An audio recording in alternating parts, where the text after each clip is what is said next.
this is an iHeart podcast. Guaranteed human. Friday.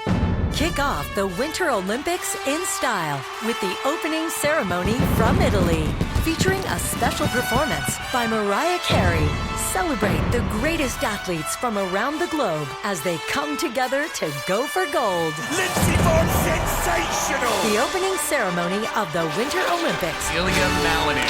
Redefining the sport. Friday at 8 Eastern, 7 Central on NBC and Peacock. This episode of Body Bags with Joseph Scott Morgan was recorded in front of a live audience at CrimeCon London 2024. Body Bags with Joseph Scott Morgan. Welcome, everybody. It's good to see you all, and welcome to CrimeCon UK 2024. I'm Joseph Scott Morgan, and it's great to be here. Listen, before we go too far into this, as you can tell, I ain't from around these parts, so bear with me. I've got a question for you real quick. I'm confused. And, I'm an American, so I stay kind of confused many times. But with that, I'm confused about the language.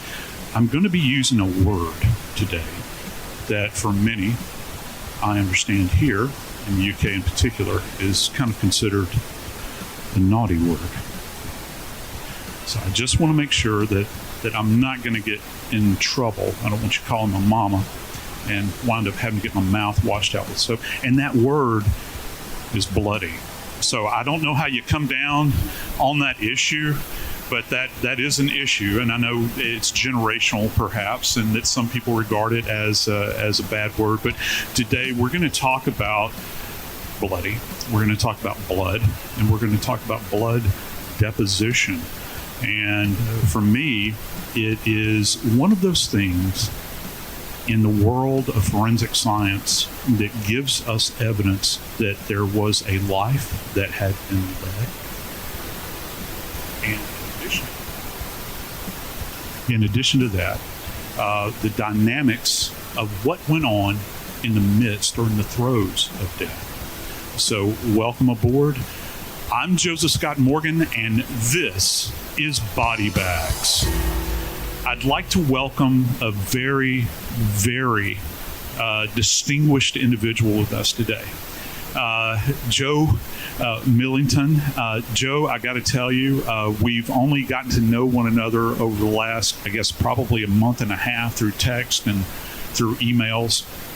And let me tell you how generous she is. I'm a forensics professor in the U.S., and I'm interested with my uni of trying to do exchange programs here in the UK, because I think that, in my estimation, you guys do it better than anybody else in the world. And I want our kids to be exposed to the practice.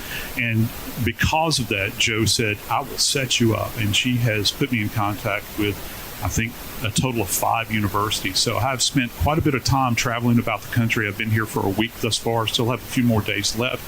Yesterday, I was actually at Kingston University and met one of your colleagues there.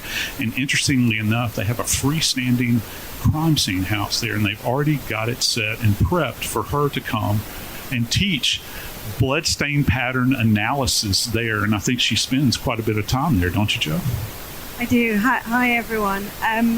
So I deliver bloodstain pattern training to the students at Kingston University, and they specially kit out one of the rooms by covering it in white paper before I turn up, so that when we spray the rooms with blood, it looks pretty impressive. But I'm not Dexter, so please don't get worried about the fact that I have to cover everything with plastic before I can go in there.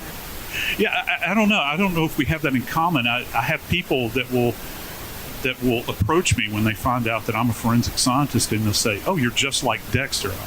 No, I can assure you, I'm not a serial killer. I've worked on serial homicides, but I'm no serial killer.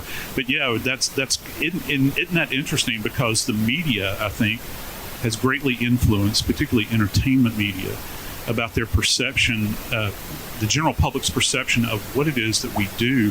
And I think, for me at least, one of the kind of insulting bits to this is that they will take a fictionalized program, and they will take one individual and have them doing a job, or have them doing multiple jobs where this individual is an expert in multiple fields.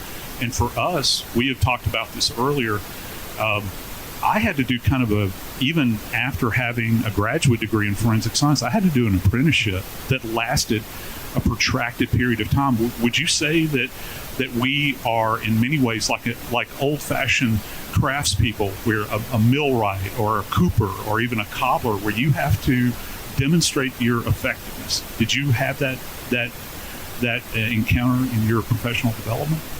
Yeah, I mean, I've been doing this as a forensic scientist, I've been doing forensic science for about 30 years. And I always say that I'm only here because of the people who taught me what to do. So, I mean, it's like standing on the shoulders of giants, right? I have met some amazing and incredible forensic scientists throughout my career, and I'm kind of a product of that. So you almost certainly don't just kind of get the job on day one and you're out there doing it on your own. You're very much supported through it.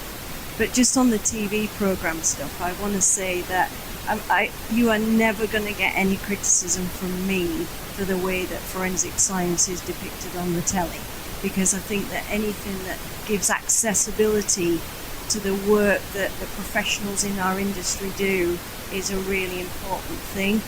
And my journey started out with a TV program, so I watched Indelible Evidence, which everybody in the room is thinking, what the heck is that?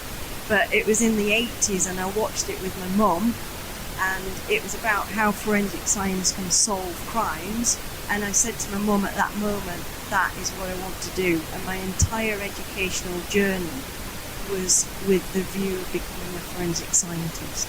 So people that watch Silent Witness, people that watch CSI, people that watch Dexter, and if they are kind of infected with that same bug, then I am all for that, and I will support them every step of the way. I have a question for you, Jo. Uh-oh. Were you a nosy child? How do you mean nosy? I really don't know how to answer. Did you want to peek behind the curtain? Because I have to tell you, in forensics and in investigations, I think some of the best investigators are those of us that are predisposed to seeing those things that other people might not necessarily see, and being able to evaluate what we've seen and try to present that to the public at large. I think that extends probably in the testimonial sense when you're providing testimony, because you are a court-qualified expert. And literally, Jo is at the top of her game in what she does here in the UK. She's recognized in the UK, and I would say internationally, as the person, the go-to person that you would want to do bloodstain pattern analysis. So for you, I think it's really difficult for someone that you're impaneled on a jury to be able to understand those things that this is a bit grotesque, so forgive me, but when you've gone on to a scene, how do you translate those things, the sights, the smells, the ambient environmental temperature, how can you integrate that into testimony and literally transport that jury that is so abstracted from everything else and make it real for them? Well, I guess there are two things to say to that. One is that whenever you enter this industry, nobody ever sits you down and says you are going to be exposed to some of the most horrific and awful things in the line of your work, and you're just going to have to get over that. So that's one thing.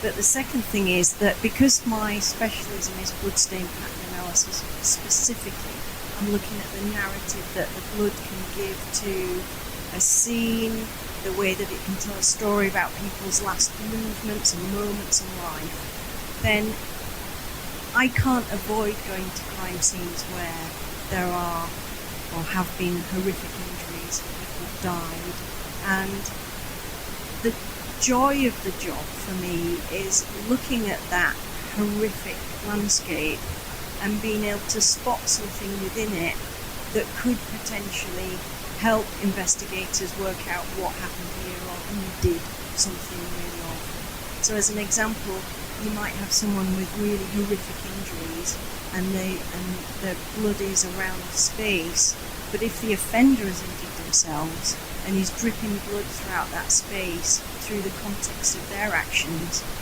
that dripped blood is actually the thing that you want to focus in on and sample it, get DNA from it, try and understand who else was here.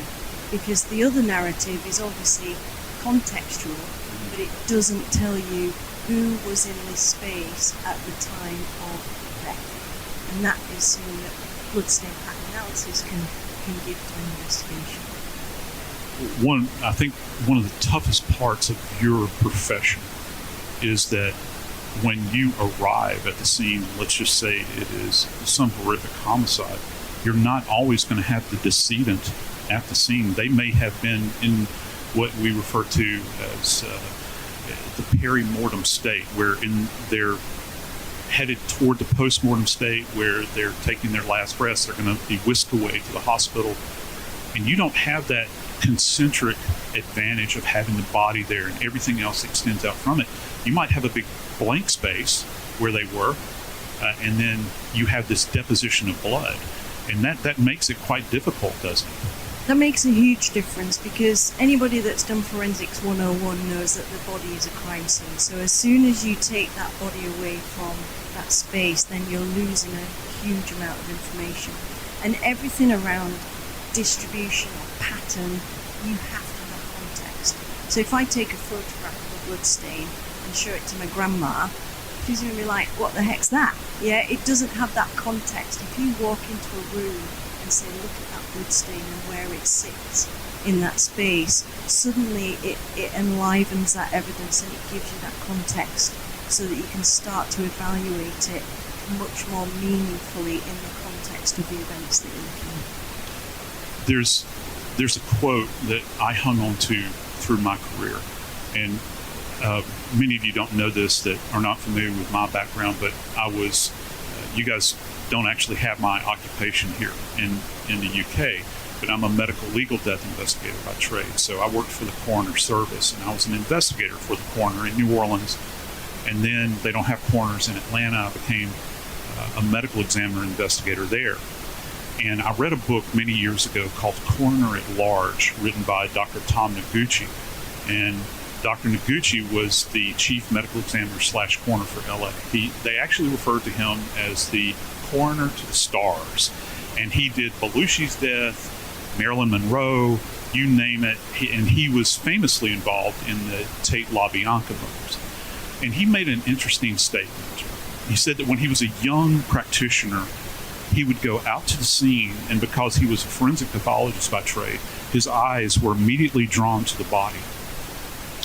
And of course, the medical examiner would not come out where there's not a body at the scene. And he said that he soon learned that he was being distracted by the body, so this was his practice. Dr. Noguchi stated that he became a better observer of crime scenes when he walked through the door. He would have already been told the body's in the back room, or the body's in the living room, or in the kitchen.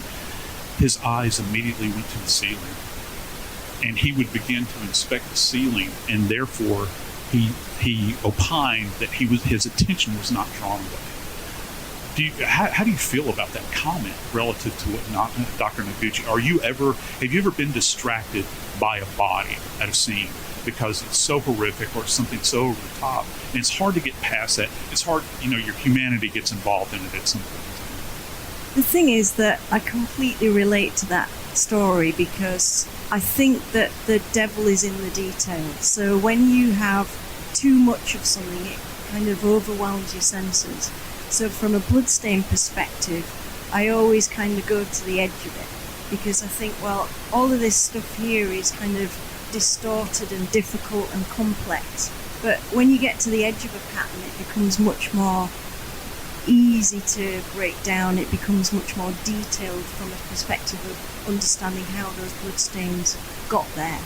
And the thing about the ceiling is, if you bludgeon somebody to death really horrifically and you swing a weapon like a baseball bat multiple times in that space, the thing that happens is blood starts to collect on it, and you start to flick and cast that blood into the space, and that blood stuff is going onto the ceiling. So as soon as you find those droplets that have landed on the ceiling, you can stand under them, you can examine which direction they're travelling, and you can put yourself in the exact spot the perpetrator was standing when they swung that weapon. And then you look down and there's a footwear mark, and you look to the wall where they've placed their hand to steady themselves, and suddenly the forensic net starts to absolutely come in around that individual, and you've got them. And I tell you what, there is nothing better than I got them in the forensic context, as long as it's the right person, right?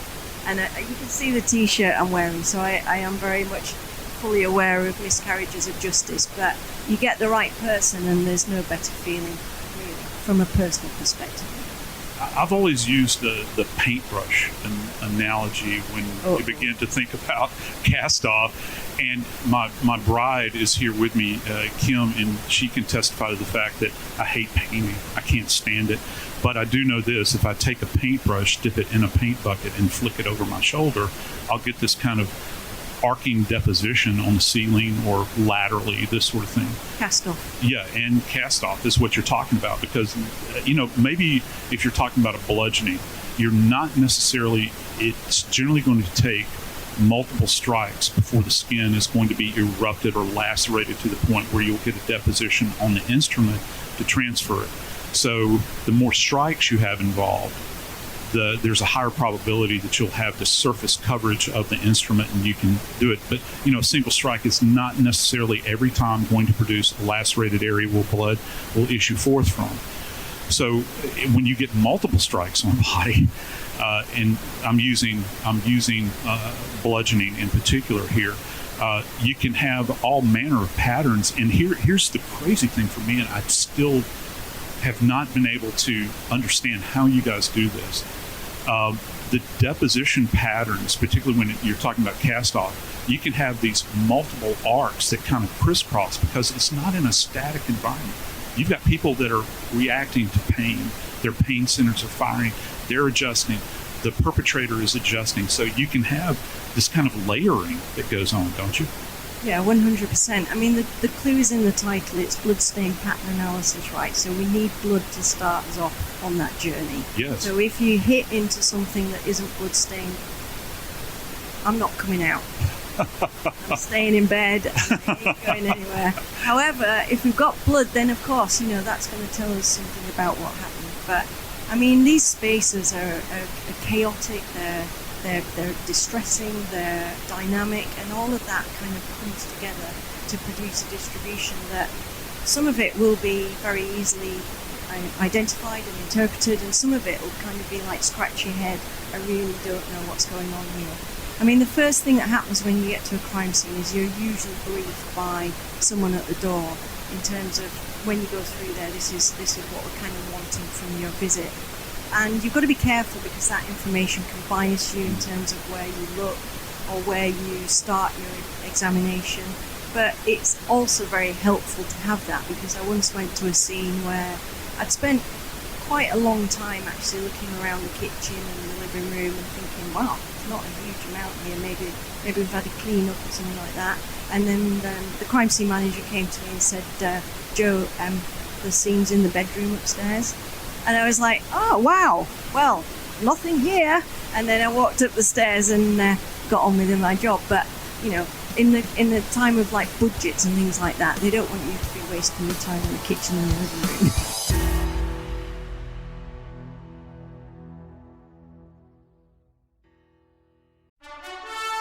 Friday.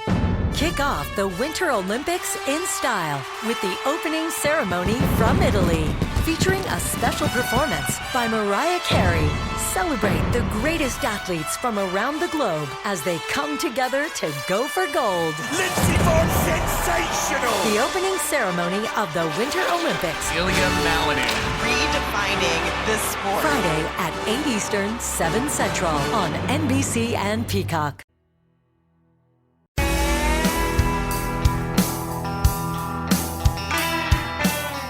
This is my praise with the UK. One of the things that I thoroughly love about your practice is that in America, if we have even the most grotesque homicide, maybe even a multiple death event, we're kind of in and out in a very short amount of time compared to you guys. Here, you guys, I've seen it on the news, so maybe you can verify this for me, because we know that not everything in the news is accurate. But with that said, you guys, it's not uncommon for you guys to maybe lock down an active scene for 3 or 4 days, and you will take your time and go through that space, right? Yeah, I mean, the whole scene space is a journey, so not everybody is in it at one time. So, you have the first responders, and then that turns into crime scene teams, and then everything has a method behind it.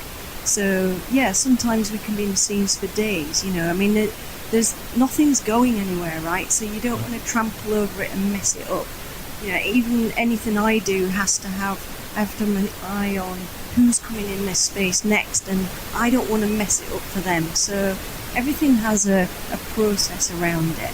And yet there'll be some cases where we have to go in really quickly and get out really quickly, and that might be because of various factors. As an example, if somebody has died in an ambulance, we don't want to be taking that vehicle out of commission for any longer than is absolutely necessary. So we'll go in, we'll triage it, we'll get what we need, we'll come out, we'll get that thing back into doing the job that it needs to do. But everything is a learning curve. I mean, I've been in and out of loads of crime scenes, and I have never seen the same thing twice. So I think that the moment you stop learning or open to the suggestion that this might be different, I think that's the time to hang up the scene suit, frankly.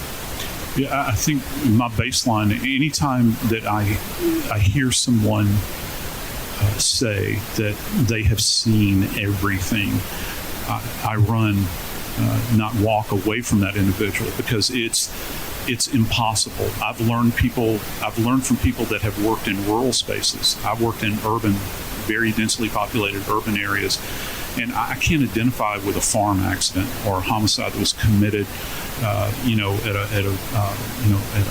a vineyard somewhere, because I don't understand that space.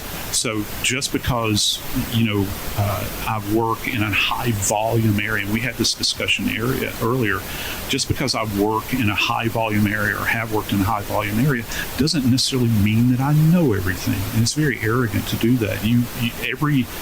Every scene is a learning opportunity. Would you agree with that? 100%. And anybody that is on my pub quiz team will know I don't know nothing.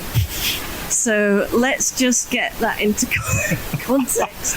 Because the thing is, and this is going to sound really awful, and I'm embarrassed to say it, frankly, but because I was such a weird kid and also really wanted to be a forensic scientist, all of my decisions in my education were based on that. So all the humanities kind of went out the window. I'm really bad at geography. Please don't ask me anything about history. Things like that. Trivial Pursuit, I am like science questions. Yeah? Yeah. And that kind of limits your understanding. But now, because I'm older and I'm hopefully much more wiser, I'm kind of trying to fill in the gaps from missing out of that. But you're absolutely right. I was hoping if you could give us a brief primer on velocity. Just so that people, because I know that kind of the coin of the realm, if you will, one of the things that you're asked to interpret is with blood deposition. This is multi-pronged. I'm going to have to myth bust you already. I'm going to myth bust. Oh, really? Yeah. Why is that? Because are you using velocity in the context of blood? Yes, I am. Uh-oh. Okay. So the thing is that we can't define blood patterns on the basis of velocity. So velocity is speed, right? It's mass times something. Does anybody have Google with them? Because that is extremely helpful in these situations when you're trying to spot for velocity equation. Never mind. So, the vast majority of definitions around bloodstain pattern analysis were based on velocity. We had high velocity impact, we had medium velocity impact, we had low velocity impact. And everybody went around for about 20, 30 years thinking, wow, that sounds really cool. And the reason why it was defined around velocity was because the majority of initial research was based on gunshot situations. We shot stuff. And dare I say it, most of that research came out from the States. I always say in the UK that if we come across a gun in the UK, we usually bludgeon somebody to death with it. Yeah. Because we literally don't have the same level of gun crime and gun accessibility as Right. the States. So all of this initial research, we had blood in various forms and various devices, and we shot it. And people looked at the pattern and said, wow, I've just shot that with a high-velocity weapon. That is a high-velocity impact pattern. And the problem is, it defines the pattern based on the weapon. If I go into a crime scene, I cannot look at an impact pattern and say, wow, look at that, that's a baseball bat. Or wow, look at that, that's a punching.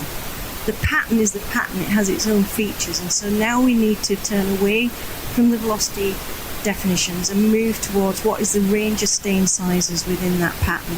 And from that we can then understand the energy, the force, and now we can start to talk about the activities that cause that to be produced.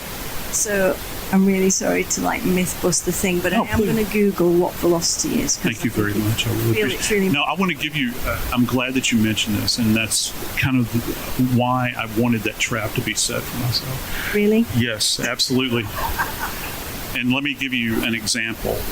There's an infamous case in America that's referred to as the Jodi Arias case. I don't know if you guys are familiar with it. I've covered it in the media for years and years.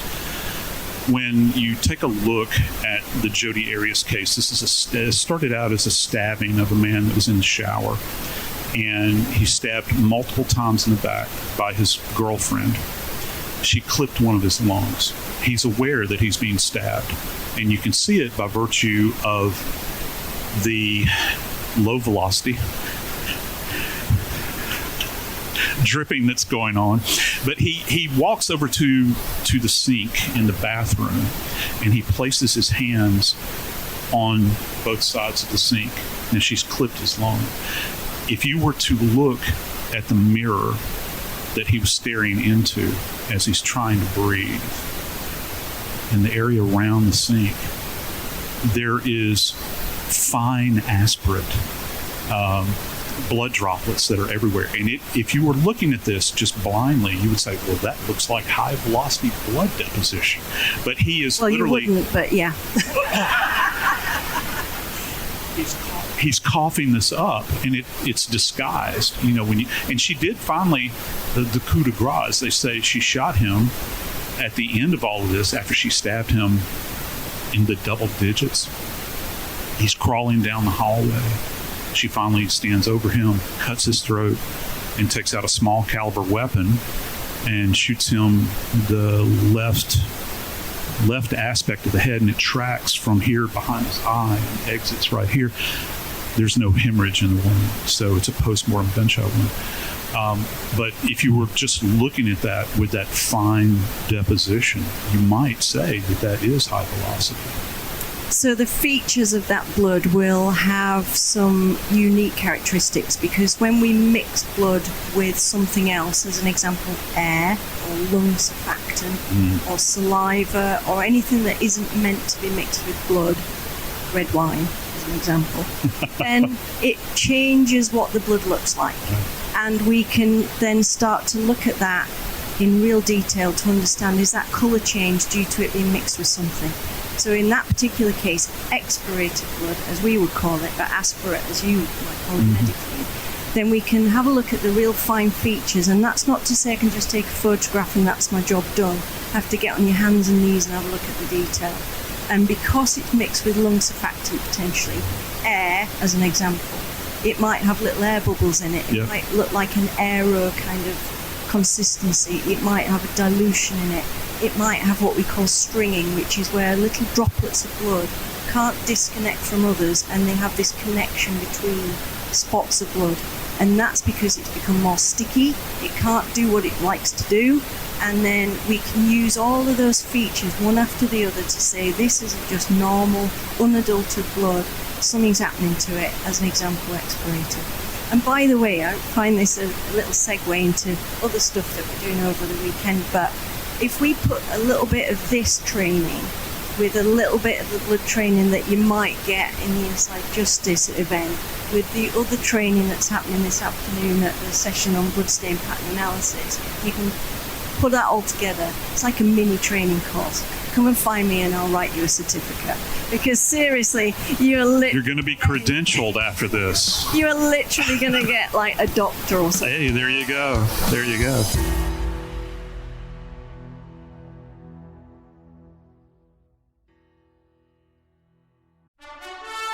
Friday.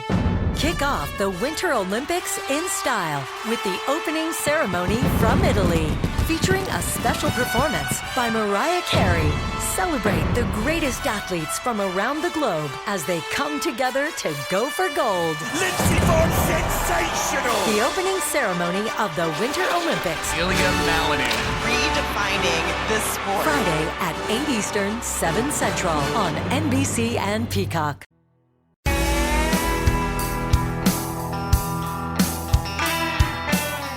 Can you talk a little bit about, well, here's a question that many people ask. Is it possible to lift, or well, you can identify, but is it possible to identify specific features relative to a fingerprint or handprint in blood? And can you kind of explain that process to everyone? Yeah, so, I mean, everybody knows about fingerprints. That's not my area, but I have seen a lot of marks in blood over my time. But the thing about a fingerprint is it's something that we can use to identify people. Put that fingerprint in the blood of the victim and you've got yourself a golden ticket, because it demonstrates potentially that individual was in that space when the blood of the victim was available and has placed down marks on stuff. So it's got like a time check to it. And it can be used really powerfully in the context of crime.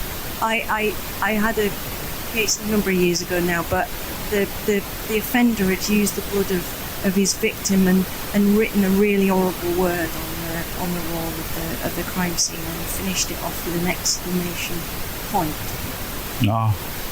Well, I'm sorry, but you don't get any prizes if you're stupid, right? So he went to jail, directly to jail. The thing is that these are things that happen in the commission of these events that people aren't really thinking. You can do all the planning in the world, but you get cross, you get angry, things get out of control, and suddenly you put in a really horrible word on the wall with a fingerprint on it. So that's your bad. Yeah, we were just speaking earlier about our colleagues that are involved in forensic document examination, and there's not too many of those folks around anymore. But when you think about someone writing in blood, and going back to Noguchi earlier, he was at the Tate LaBianca. Famously the word pig was written on the wall. And of course, blood was the medium, that was written in. And you begin to think about, is that actually something that has occurred with some level of frequency in your practice? In terms of people writing in blood. I mean, I won't say it's a common occurrence, right. But when it happens, of course, it's going to be really important. Usually people are just moving blood around because they're stained and they're bumping into things and touching things. You can sort of follow their tracks, really. I once knew that someone had put a CD in their CD player, and I could tell the song that they played on the CD from bloodstains that were found on the hi-fi. Do they call it hi-fi or not? I just literally realised that I'm so old. Do they even exist anymore? I'm not sure. I'm really sorry about that. But anyway, sometimes there's a detail in there that you think, wow, anybody else wouldn't necessarily see it, but it's such an important detail. And, it could be really important in the context of the investigation. Who knows? Jo, right now, first like for you, if you don't mind, please expand a little bit for us on the Inside Justice program that you're involved with, and kind of talk to that and about those that in many cases have been wrongly accused. And what do you bring to the table? Your expertise, please. Yeah, so Inside Justice is a charity, a UK charity, which is it's a multifaceted charity, but the main objective is to help people who have been subject to an alleged miscarriage of justice, and we do that through donation, obviously. But we uniquely have an advisory panel, and if anybody has seen the programs on Netflix, Conviction, Murder at the Station, Murder in Suburbia, they are about this charity. I've been working with them for a number of years. I can't remember how I got involved, but somebody probably said, "Will you do anything for free?" And I said, "Sure." And then probably 10 years later, here we are at CrimeCon. But you can meet them all, actually. They're just outside the room. We're doing fingerprint keyring, so you can put a little fingerprint on the keyring. It'll be unique to you. Little donation. Thanks very much. But the charity is such a rich seam of expertise, because the advisory panel is based of legal experts, forensic scientists like me, people from a whole gamut of industry who are all swimming in the same direction to ensure that miscarriages are corrected, but also to drive systemic change so that we don't have miscarriages of justice. You know, that when I started my career, we didn't have DNA profiling, right? So change can happen.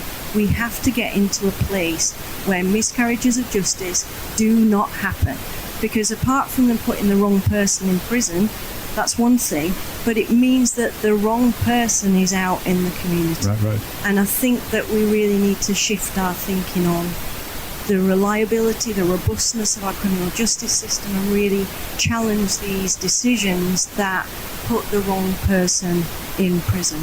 And just on that, we're running a session on repeat, essentially, throughout the weekend, which is, I think, next door. So if you get a chance, please book yourself into that session, and we can talk you through. It's based on a real case, and we can talk you through the forensic science that was used in an investigation. One other thing, if you're wanting to get credentialed, you said that you would credential them now. You're going to give them certificate. She said it here. The certificate is coming your way by email. You are hosting an event in just a bit, I think today, roughly 3:25 that time. Yeah, the brilliant people at True Crime are allowing me to talk even more about bloodstains, what is going on. So 3 something or other, I think, Exhibit A, 325, I believe. We'll be talking about Bloodstain Pattern Analysis. You can come along to that, hopefully. And in fact, this week, they're launching Murder by the Sea, which is I think the 3rd season of that, which again deals with some of the bloodstains that we've encountered in cases. So if you're not fed up with me by now, then please, Inside Justice next door, and then we'll see you in Exhibit A later on. Are you going to be doing anything about velocity over there? I was just curious. I'm literally going to bludgeon you to death with this microphone. Just going to take my head. Before we leave. And we'll use paint. How's that? And she can drive my head into it. We'll have a live demo of some patterns for you all to do your competency test. Lovely. I'm Joseph Scott Morgan, and this is Body Bags.